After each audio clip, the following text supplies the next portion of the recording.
وقال النبي صلى الله عليه وسلم طلب العلم فريضة على كل مسلم ومسلمة.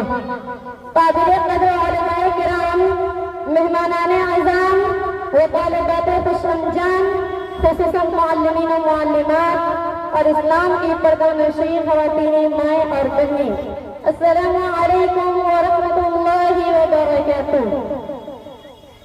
معزز حاضرین مجلس، اللہ عز و جل کا بے پایا شکر ادا کرنے کے بعد میں اپنے والدین بالخصوص اپنے مشفق و مربی معلمین و معلمات کا دل کی گہرائی سے ممنون و مشکور ہوں کہ انہوں نے ہم فارغ ہونے والی تمام طالبات کو بڑی جانفشانی سے اس لائق بنایا کہ ہم آپ کے سامنے اپنی محفل ضمیر ادا کر سکیں اور معہد میں بیتے لمحات کی رودات پیش کر سکیں.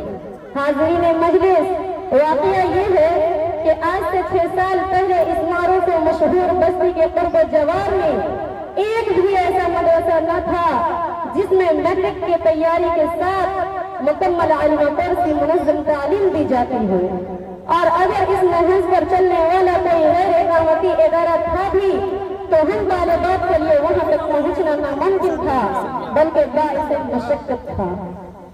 اور ہماری دلی خواہش تھی کہ اس علاقے میں ایک ایسا مدرسہ معرض وجود میں آئے جس میں لڑکیوں کے لیے عصری علوم کے ساتھ ساتھ مکمل عالمہ کورس کی تعلیم و تدریس مہیا ہو، جہاں نورانی قاعدہ سے لے کر بخاری شریف تک کی تعلیم دی جاتی ہو، اور جو مدرسہ بصیرت و بصارت کی حامل زمانہ شناس صلاحیت و صلاحیت کے پیکر عالمہ پیدا کری.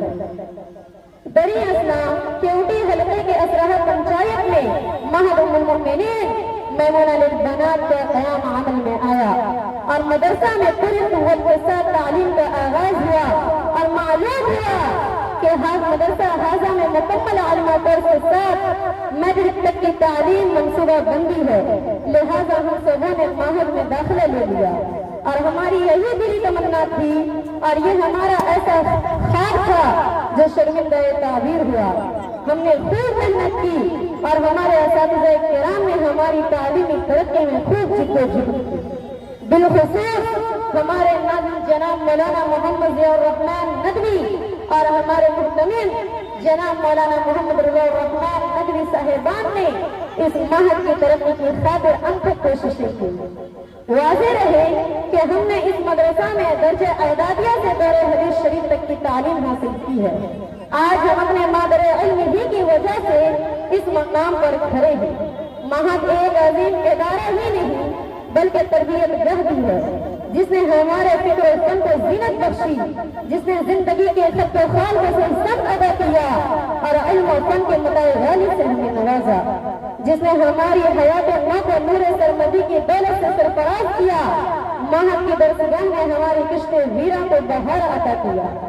یہاں کی علمی آب و ہوا کے لمس تازہ نے دل و دماغ کو حیات نو بخشی.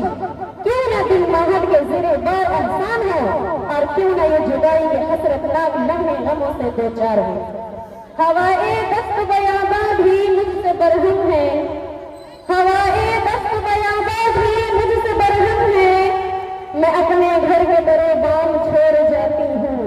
محترم حاضرین و حاضرات مجلس، حصول علم ہر مسلمان مرد و عورت پر فرض ہے. علم ایسی شے ہے جو ہمیں تاریکیوں سے روشنی کی طرف نکال کر لاتی ہے. اگر علم نہ ہو تو چمن حیات ویران و خزاں سے دوچار ہے.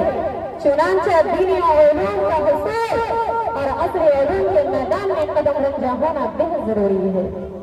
تعلیم کا جو نور ہے رہبر وہی ہمارا، تعلیم کا جو نور ہے رہبر وہی ہمارا، جو علم کا طلبگار ہے دنیا کا وہ ستارہ، اور کتابیں ہیں خزانے انہیں اپنا بنا لو، کتابیں ہیں خزانے انہیں اپنا بنا لو، جہالت کے اندھیروں کو ہمیشہ کے لیے مٹا دو۔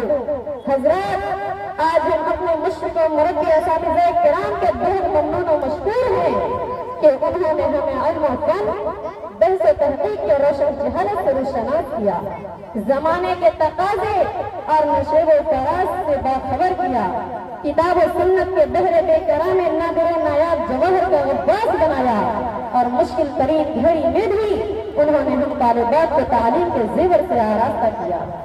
وہ وقت آج قابل ذکر ہے کہ جب وطن عزیز لاک ڈاؤن کی مصیبت کبریٰ سے جوجھ رہا تھا، جس وبائی ماحول میں لوگ ایک دوسرے سے راہ فرار اختیار کر رہے تھے، ایسے پرخطر وقت میں بھی ہمارے مشرق و مربی اساتذہ کرام نے ہماری تعلیم و تربیت کا قیمتی سلسلہ جاری رکھا تاکہ ہمارا تعلیمی سال زیادہ شکار نہ ہو جائے۔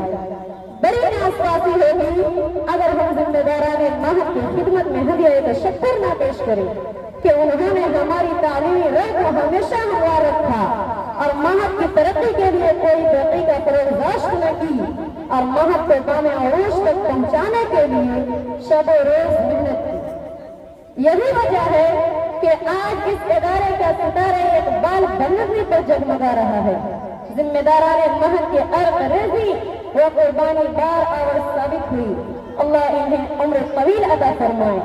شاعر کہتا ہے، برستے ہیں یہ ساون کی طرح پیاسی زمینوں پر، کہ برستے ہیں یہ ساون کی طرح پیاسی زمینوں پر، انہی کے فیض سے اجڑے چمن آباد ہوتی ہیں۔ محترم حضرات، ہمارے اساتذہ کرام نے ہمارے قلب و نظر کو علم و فن اور دین و ایمان کے انوار سے منور کیا۔ مدرسہ کی زندگی میں ہمارے والدین کی طرح ہم پر شفقتوں کا سایہ دراز رکھا۔ سچ تو یہ ہے کہ جذبات و احساسات کی تلاطم خیز موجوں کی ترجمانی الفاظ نہیں کر سکتے۔ شاعر کہتا ہے، رہبر بھی ہمدم بھی غمخوار ہمارے، کہ رہبر بھی ہمدم بھی غمخوار ہمارے، استاذی قوموں کے معمار ہمارے، اور جن کے کردار سے آتی ہو صداقت کی مہک، کہ جن کے کردار سے آتی ہو صداقت کی مہک، ان کی تدریس سے پتھر بھی پگھل سکتے ہیں۔ محترم سامعین و سامعات مجلس اور چمن علم کی شبکہ کھولو۔ مہد المؤمنین میمونہ للبنات اسرہا کا یہ عظیم الشان اجلاس عام اپنی تمام تر رونقوں اور جلوہ آرائیوں کے ساتھ ہم پر سایہ فگن ہے۔ مسرت و شادمانی کے ساتھ دل و دماغ میں رنج و غم کی لہر جاری ہے، دل رنجور اور آنکھیں اشکبار ہیں۔ اس دبستان علم و فکر سے ہماری جدائی کی گھڑی آن کری ہے۔ آج اس اعزام میں عظیم الشان اجلاس کے ساتھ مہد میں ہماری تعلیمی زندگی کا ایک اہم مرحلہ انتہا کو پہنچ چکا ہے، اور ہم حسب دستور مہد کو الوداع کہہ رہے ہیں، اور مہد میں گزارا ہوا ایک ایک پل ماضی کے دریچوں سے جھانک رہا ہے اور کہہ رہا ہے، تیری یادوں کے ہنسی پل کے سوا کچھ بھی نہیں، کہ تیری یادوں کے ہنسی پل کے سوا کچھ بھی نہیں، میرے کشکول میں اس پل کے سوا کچھ بھی نہیں۔ حضرات، 6 سال کی طویل مدت نسیم سحر کے ایک جھونکے کی طرح گزر گئی۔ حیات مستعار کا یہ سنہرا دور اپنے اختتام تک پہنچ گیا ہے، لیکن فراق کا یہ آخری لمحہ اس ناز و انداز سے دھویا ہوتا ہے کہ آنکھ سے دور ہی صحیح دل سے کہاں جائیں گے، آنکھ سے دور ہی صحیح دل سے کہاں جائیں گے، جانے والے تو ہمیں یاد بہت آئیں گے۔ محترم سامعین و سامعات، آج ہم مہد کی رفیقات درس اور ہم جولیوں سے جدا ہو رہے ہیں۔ ایام ماضیہ کے دلکش و دلربا مناظر ستارہ کی طرح نگاہوں کے سامنے جھلملا رہے ہیں، اور ہم مہد کو خیرباد کر رہے ہیں۔ علت وقت نامنگیر ہے، لہذا ہم دعا گو ہیں کہ اللہ تعالی مہد حاضہ کو ہر